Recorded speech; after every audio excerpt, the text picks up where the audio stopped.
Hello, everyone. It's Friday, October the 15th. There's no other way to say this and everything, but we do have some reconciliation deaths, but we've got 110 more folks in West Virginia have died. And, we're getting through this, but it's really tough. And I want you to surely know that as tough as it is for all those that are out there, especially the health workers and all the great people that are doing great work at the hospitals or wherever it may be, or it may be, you may even think, well, it's tough sitting here having to read all these names and all this kind of stuff, but at the end of the day, that's nothing compared to what these families are going through. So please keep them in your prayers, and don't let these people just become a number. The 3,999th death is a 74-year-old male from Logan County. The 4,000th death in West Virginia, 4,000 people. Gosh, it's unbelievable. Is a 40-year-old female from Greenbrier County.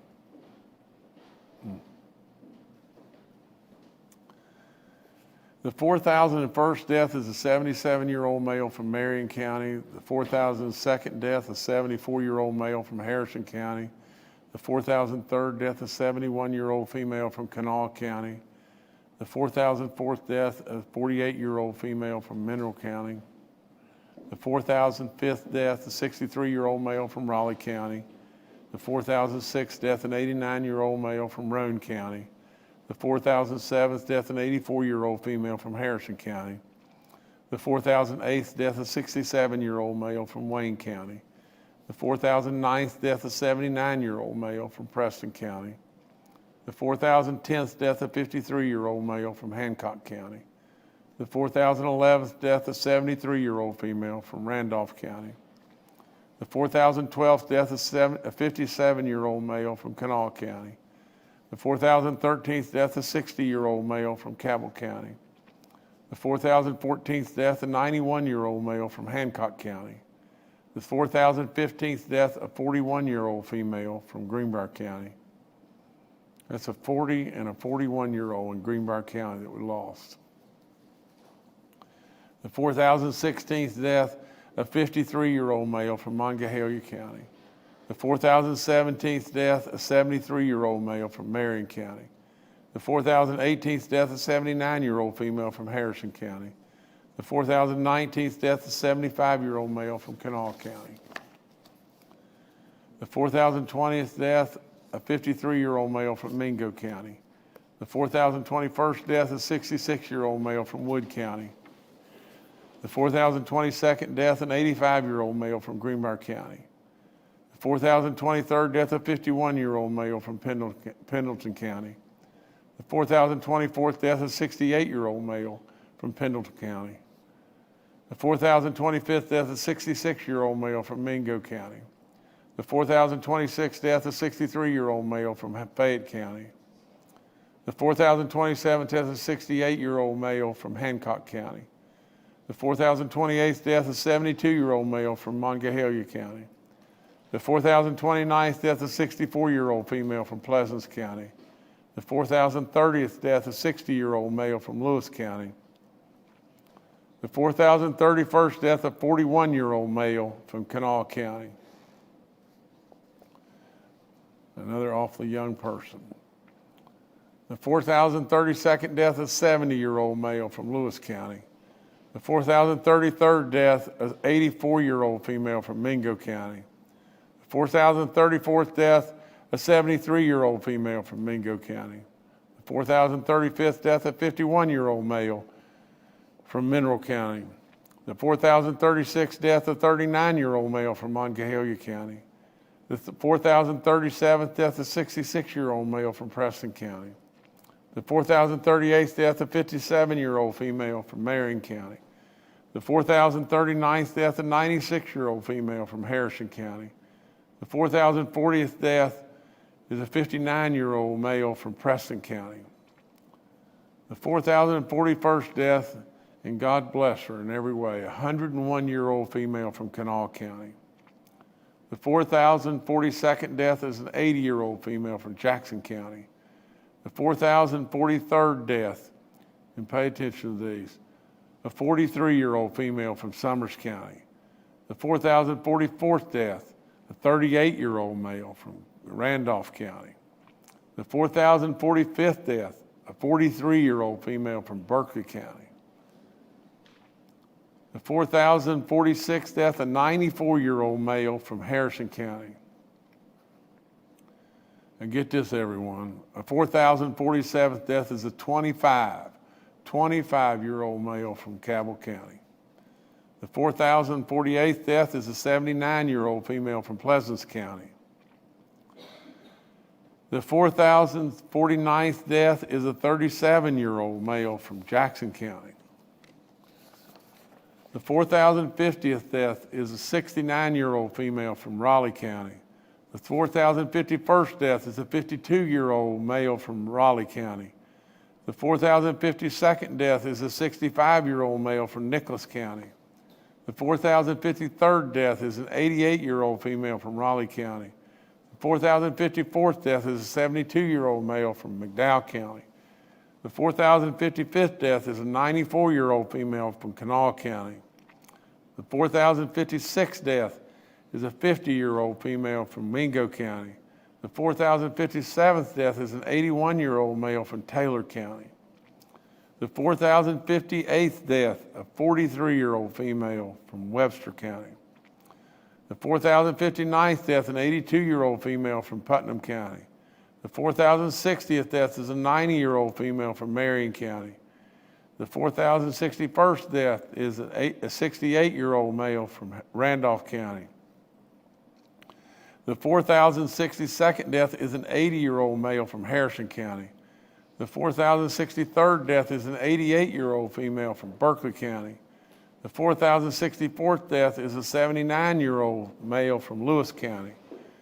The 4,065th death is a 42-year-old male from Mingo County. The 4,066th death is a 64-year-old female from Putnam County. The 4,067th death is a 90-year-old female from Putnam County. The 4,068th death is a 59-year-old male from Monongahela County.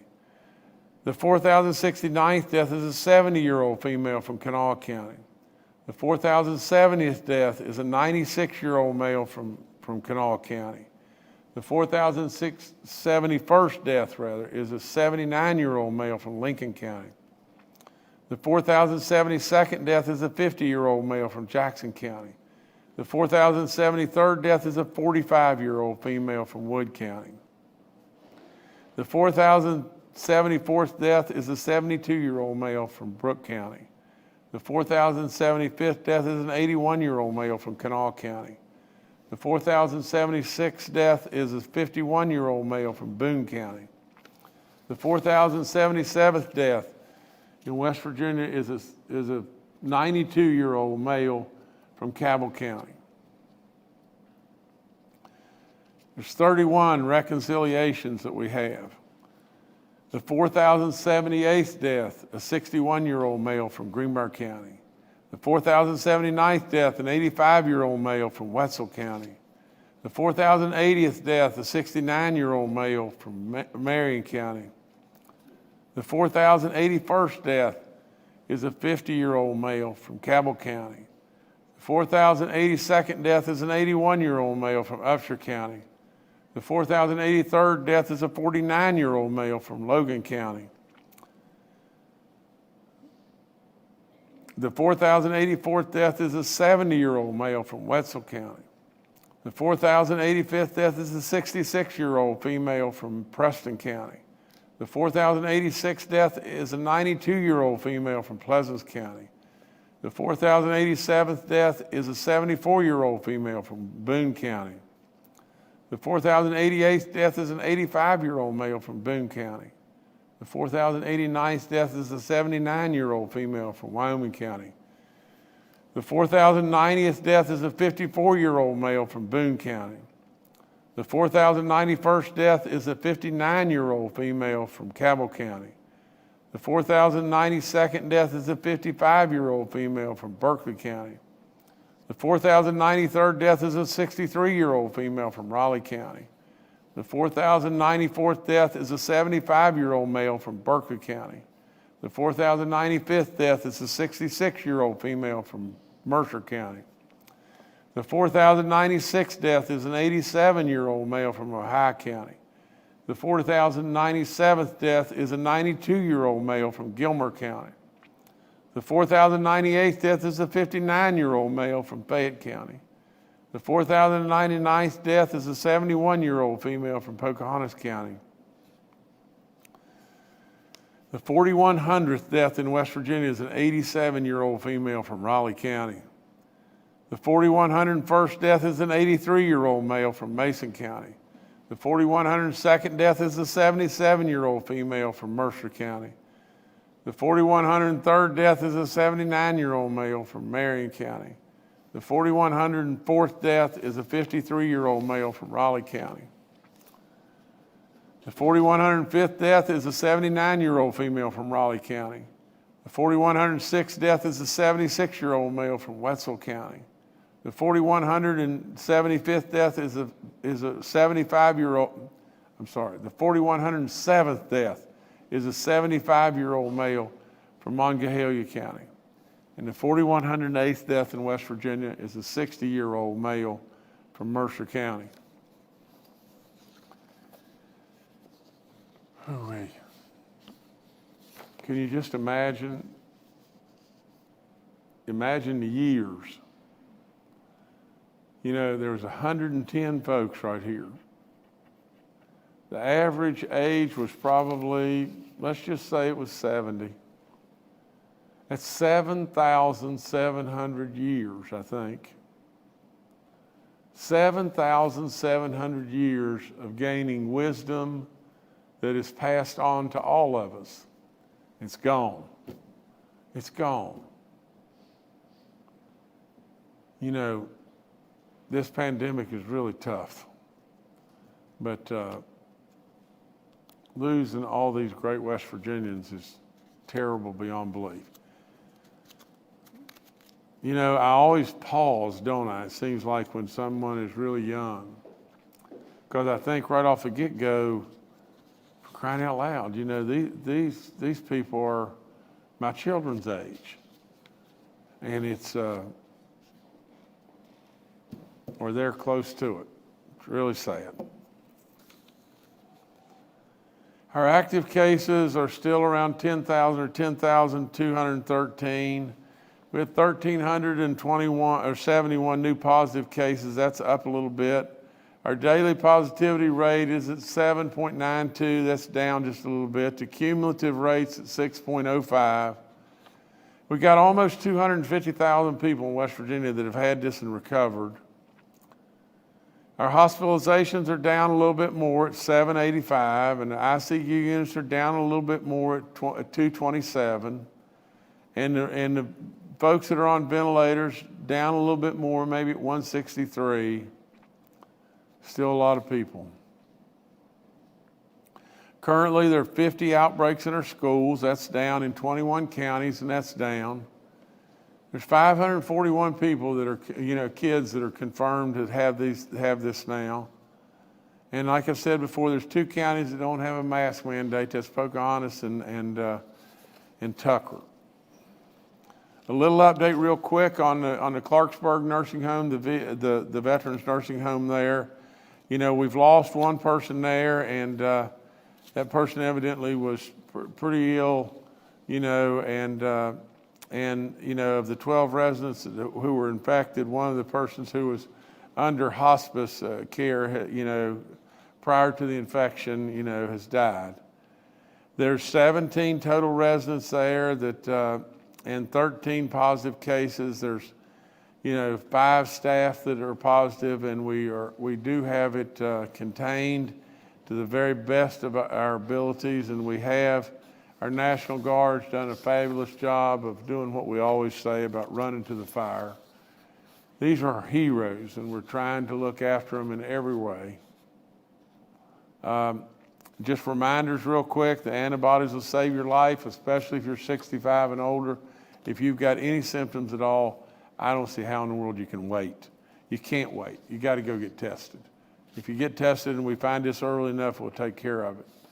I encourage everybody in big gatherings, especially if you're age 65 and above, and you've got any kind of compromising condition, whether it be diabetes, heart conditions, lung conditions, whatever it may be, you ought to really think really hard about wearing a mask if you're indoors in a big crowd of people. The booster shots, I've been through that over and over. They're available if you're 18 and above and you're fully vaccinated and you're 6 months out and you're Pfizer, you need to go get vaccinated and go right now. Any kind of information, if you've lost your card or anything like that, all the stuff's up on our hotline there, and you can go to that and seek any level of information. And there's phone numbers there, and if you need to talk to somebody, call them. We've given out 2,100 doses since the last briefing. It's not enough, but at the same time, it's 2,100 doses. We just got to keep at it. We're at 65.8% that have received one dose of 12 and older. We're at 81.3% of the 50 and older, 91.5% of the 65 and older. I just keep over and over saying the same thing. We listen to our wisdom. Well, if we're listening to our wisdom, 50 and older, 81% have been vaccinated. 65 and older, 91.5% have been vaccinated. If you're listening to our wisdom and you're a young person, you need to go get vaccinated. That's just plain all there is to it. Vaccine eligibility 12 and above. We need our parents and grandparents to help us get these people across the finish line. Our kids absolutely need to get vaccinated.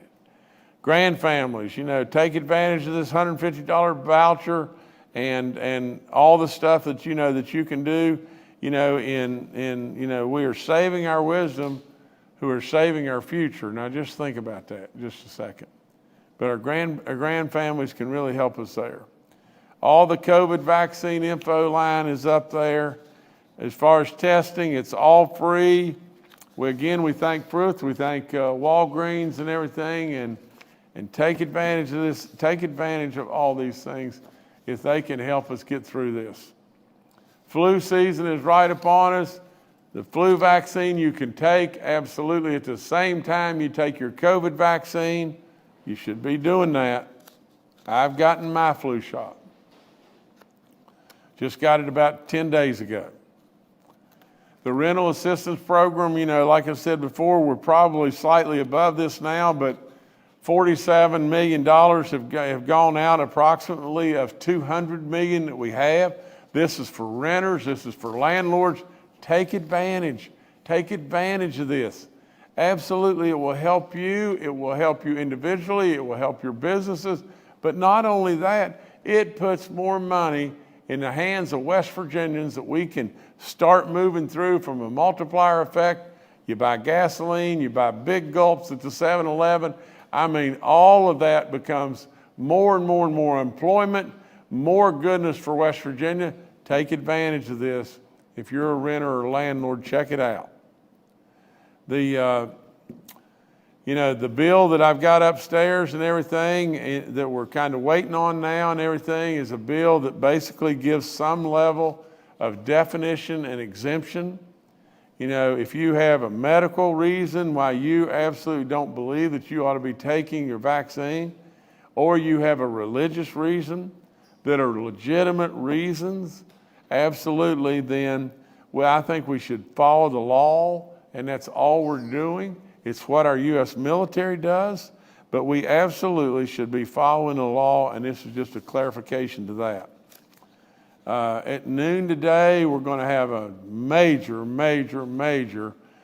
growth and prosperity announcement, and I'm going to be joined by several folks. The West Virginia legislature, I think our senators are going to join, and some or all of our Congress women or men are going to join, and and then there's a couple people, from the outside. But nevertheless, we're very, very, very proud of this announcement. We worked really hard to get to this, and the last thing I'd say to you is I am issuing a proclamation ordering all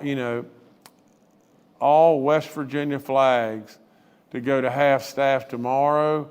So, Saturday, October the 16th at the Capitol Complex and in Ohio County to honor the distinguished life and service of West Virginia Senator in Opry, and I'm going to mispronounce this, but Klempa and everything. So please forgive me for the mispronunciation. But Senator Klempa was served in both the West Virginia House of Delegates and the West Virginia Senate. His memorial service will take place tomorrow in Ohio County. And, again, I offer up, that you'll please give your prayers. I'll sure promise mine and Kathy's, for this man that served our state in many ways. So thank you so much. That's all I've got right now. Thank you, Governor. Dr. Clay Marsh, our coronavirus czar, and Secretary Bill Crouch with the DHHR are joining us today and are available for questions. Retired Major General Jim Hoyer and Dr. Aina Amjad had prior engagements today and will rejoin us on Monday. We'll now go to questions from members of the media. The first today from Charles Young with WV News. Hi, this is Charles Young with WV News. Governor, you mentioned the vaccine exemption bill that's currently being debated in the House. I wanted to ask you if you could go a little bit into the background of that. I know you added it to your special session call on Tuesday. Could you talk about where the idea for this bill came from and who specifically did you work with in developing it? Thank you. Well, Charles, the idea came from a lot of different directions. The idea comes from just simply this. I'm a real believer. I am a real believer in if you'll just be fair and just think, look at West Virginia's numbers. Look at West Virginia's health and look at our age and look where we're located. Look where we're located within a rock's throw of 2/3 of the population and everybody coming through here going anywhere and everywhere all the time. And look at our numbers. They're amazing. They could have been tragic beyond belief, and they're tragic enough. But they're amazing to what they could have been. Now, how'd we do it? How'd we do it? At the end of the day, I'll promise you how we did it is we stayed together. We stayed together. Even though there was times when we had to close stuff, and there was a lot of people probably not very happy about that, but they went right with us, didn't they? There was times when a lot of people have been vaccinated that they didn't think, well, maybe that they should be vaccinated. And there's times when we're losing people and we don't have people vaccinated and we absolutely could look back and say, dadgum, I wish to goodness that person would have gotten vaccinated and they should have gotten vaccinated and on and on. We have made the right moves. We've made the right moves all the way through this. The secret has been one thing, that whether we liked it or not liked it, we pulled the rope together. Now, we didn't try to ram something down each other's throat. We stayed back and we were absolutely respectful. So in that, there's been a lot of thought from my end, and absolutely with all of this, I personally don't believe that really and truly we should just throw our freedoms and our rights in a trash can. We're going to get through this. I personally believe that really at the end of the day, that someone that genuinely has a medical or religious objection to this, that someone is not going to be the catalyst that's going to cause more and more and more issues. And that someone should be at least not just terminated from their employment, because they believe in this strong enough.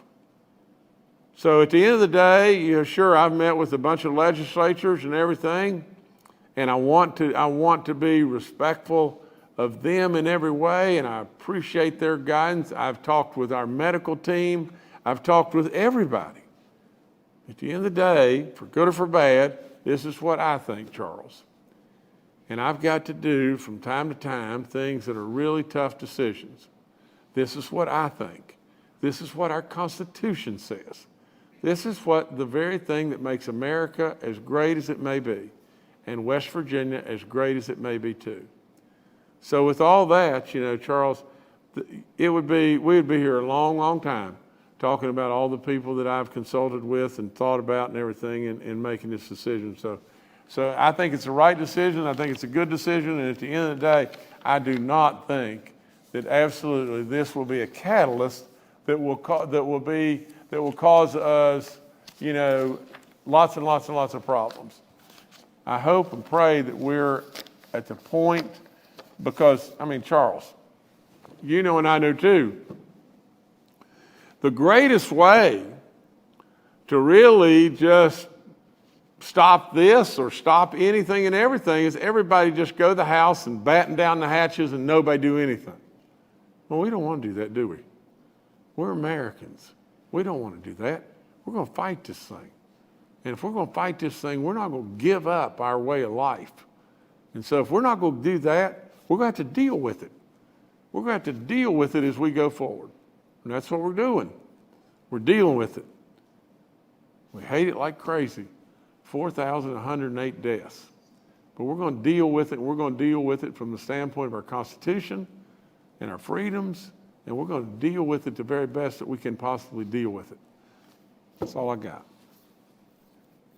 All right, thank you, Charles. Next, we'll go to Evan Bevins with Ogden Newspapers. Thank you. I had a question for Dr. Marsh. Can you talk about if there's any research or knowledge of what might happen? You know, we've mentioned flu season. If people can be infected by COVID and the flu at the same time, and if that might exacerbate the condition, or is that unrealistic? Dr. Marsh, please, sir. Thank you, Evan. Thank you, Governor. Certainly having two respiratory viruses that could occur simultaneously would be concerning of seeing more severe consequences with breathing and oxygenation. We know that the Delta variant is a particularly strong variant that has caused more severe illness, particularly in people unvaccinated. And so the co-occurrence of the flu with the Delta variant of COVID-19 in somebody who doesn't have immunity related to vaccination or have other immunities would be concerning, which is the reason why we've been so, proactive in supporting vaccination for both COVID-19 and for influenza. And since last influenza season was much milder,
I'm sorry, we apologize for that audio issue, but thank you, Evan, for your question. Dr. Marsh, were you finished with the answer? otherwise, Jordan, thank you. All right, thank you, Doctor, and thank you, Evan. Next, we'll go to Paul Mullen with WCBC. Good morning, Governor. Good morning, panel. I wanted to ask Dr. Marsh if there's been any study as to why some people get sick, why some people don't get sick. If there's any family connections, I'll bring you into the loop a little bit on our situation. Our general manager at the radio station caught COVID and spent a long time in the hospital on a ventilator. Her son is currently in the hospital on a ventilator and not doing very well at all. And I got notification last week that her sister had to be hospitalized. Is there anything out there that would confirm that some families are more likely to get it than others? And maybe as an extrapolation of that, if there are some comorbidities that are worse to have than others if you're exposed to COVID. Thank you. Dr. Marsh, please. Thank you, and I'll try to be succinct with this. So there are some inherited abnormalities in immune function, particularly related to certain types of factors our bodies make, one called interferon gamma, that appears to be important in our ability to take care of COVID-19. What we know is that being fully vaccinated and having that immune function is really important in reducing severe illness. So that certainly is something that we look at in cases where COVID-19 is spreading through families. But the Delta variant is so much more infectious, existing, as we've said, in 1,000-fold greater concentrations in the droplets produced by people who are infected, which is a grand and increase in inoculum dosage. We do know that there are several comorbidities that are very much associated with more severe disease. The most important one is age. People over 60, 65 years old are at much higher risk of severe consequences of COVID-19. As far as comorbidities, the obesity appears to be the most important other comorbidity that is associated with more severe outcome from COVID-19. Thank you. All right, thank you, Paul. Next, we'll go to June Leffler with West Virginia Public Broadcasting. Hello, Governor and panel. Thank you for taking my question today. I would like to direct my question to Secretary Crouch. So the governor, he read about 100 deaths today. And I know, half of those or however many were reconciliation. But the governor has been reading a lot of deaths. The DHHR daily COVID death reports also show a lot of deaths. But on the dashboard, I'm not really seeing that reflected. And I just wanted a little bit more clarification. If you look at the dashboard, it seems like our deaths are going down in the past week or two. And when I talk to your staff about this, they always get back to me in a timely manner. And they said, deaths reported out on the daily dashboard are not people who died the previous day. These deaths can span over several days or weeks. And that just kind of makes me a little bit reluctant to cite the dashboard for single day deaths or the 7-day average. Any clarification would be great. Thank you. June, before I pass the bill, there was 31 deaths of the 110 today that were reconciliations. I think that's right, but you're right. We've read a lot of reconciliations and surely a lot of deaths. But anyway, Bill, please go. Yeah, thank you, Governor. Thank you, June.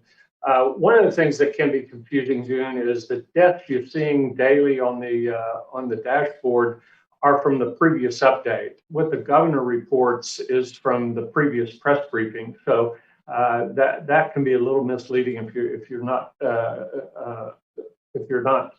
careful to listen to what the governor's talking about. And some of the press briefings have been staggered and changed from Wednesday to Thursday. So sometimes there's different numbers there based upon different days of reporting.